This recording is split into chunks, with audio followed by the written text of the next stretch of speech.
Hey everyone, welcome back to another video. So this is going to be a video demonstration of the Acid Mini. So I've had people ask me questions about how does it work and what does it exactly do. So hopefully this video answers that.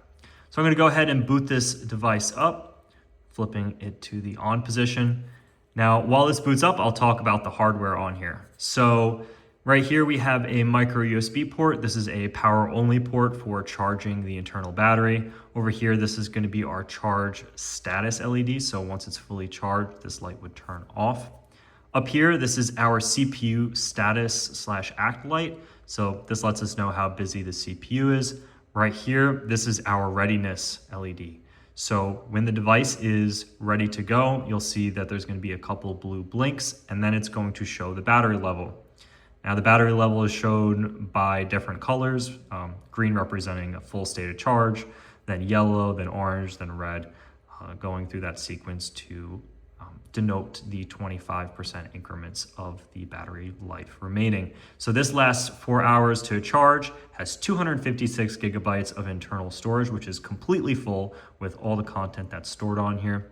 And it consumes very little power, only 1 watt when operating. So this is definitely one of our most efficient devices.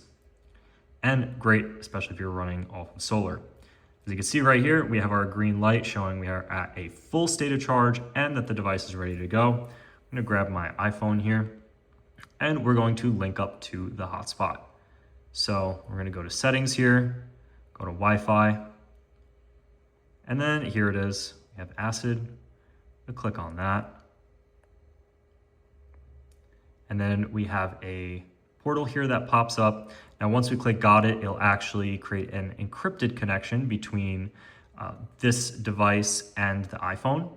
So what's great about that is it keeps the connection secure and it allows us to keep the traffic not visible to, let's say, somebody who was trying a man-in-the-middle attack here. So now you can see all the resources available from the start here. It's all in alphabetical order. So let's go ahead and quickly scroll through. You could pause the video to read into these further, but I thought I'd quickly show you what's here. So you can see there's an iFixit guide, information about parenting, pets, physics, psychology, and even some TED Talk videos that are stored on here. And of course, some Wikipedia-based resources.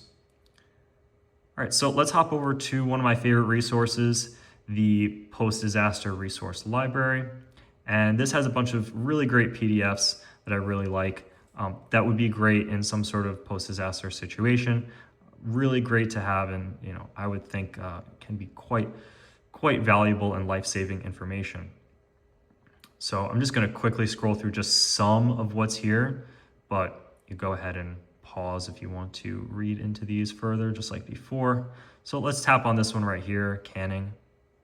And as you can see, we have a 50-page PDF describing all of the details to canning and all its specifics. So right here, we could even see canning fruits and all the details for that.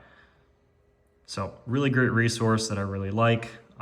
Let's hop into the next one here. So we have a Project Gutenberg. This is a bunch of ebooks, 60,000 ebooks to be exact, that you're able to go through and read. So as you can see, we have some pretty big titles here and tons to pick from, as you can imagine. 60,000 books is, bigger than many libraries. And basically that's one way to really think of this device. It's like a local library in your pocket. So everything that you see here is stored on this device and it's being served to this iPhone. So the way it kind of works is you're just able to go ahead, connect about up to, I recommend 10 devices up to this, and you're able to browse all of the resources that you see right here across all of those devices. And there's a huge library of really great info, and it always remains right here. It never needs to get connected to anything else, doesn't need to get updated. There's no subscription or anything like that. And this is a really common question I get when I say, hey, you could use this thing anywhere. People say, well, like where exactly? Where are its limitations? And I'm like, well, if you wanted to, jokingly say you could take this to Mars, right? Since everything is stored on this device, there's no need to rely on internet infrastructure for the resources that are currently being displayed. So it's a great way to have a piece of humanity's information always at your fingertips, especially in the case of maybe there's some sort of cyber warfare attack, maybe there's some sort of cybersecurity threat, whatever it may be. Even if you just wanted to stay private with what you're doing online, this is a great way to do so since it doesn't interact with the open internet. So let's see here. We could tap on a title like Cranford. And as you can see, we have the entire book. So tons of great books, great resources on here. Let's go into this further. As you can see, we have our TED Talk videos, quite a few options here. But let's hop into Wikipedia, since I think that's a pretty nice large resource. Now, since this one's very large, and like I said, this is very efficient, only it consumes 1 watt. It does take a few seconds for it to load up, but it is about 7 million Wikipedia articles on here with all the images and everything like that. So it does take a moment for it to load up. Great, so now it's loaded up. Let's just try basic keyword here. Do prepper. Okay, and then we could tap up here. Great, and then here's an article about prepping. And just like if you were on the internet, you could go ahead and tap on these blue links to different articles and read into different things further. So that's what's pretty great about this and what's great about Wikipedia. You can really learn anything by just clicking through these links and, researching further into any topic. And you can do that here with this device. So it's pretty great for that. So I'm going to go ahead and exit out of Wikipedia.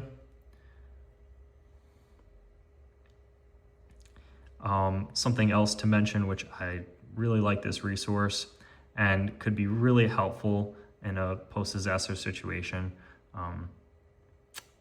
is the iFixit guide. So let me go ahead, scroll down here, iFixit. And here we go. We have a bunch of different things that we can fix just by clicking through. So we could click on cars and trucks, and here's all the different brands. We could click on phones, and we can click on the particular one we have. So we could say, well, we have an iPhone, and the one that we're using today is an iPhone 7. So we'll scroll down, iPhone 7. And then here we go. Here's all the different guides for repairing this device. So in a situation where the internet isn't accessible and you're trying to repair something like a smartphone or a vehicle, this would be an invaluable resource to have. So I think that's a pretty good preview of what this device has stored on it and what it's able to do. So if you really have any questions, if I didn't cover anything, please make sure to write something in the comments. I'll make sure to get back to you. And I've sold a couple hundred of these already, and I've had only happy customers. So I think if you're interested in picking one up, I think there's no better time than now, since we're able to ship these and fulfill orders at a reasonable pace right now. So of course, please make sure to like and subscribe and check out the product on our website. Thanks.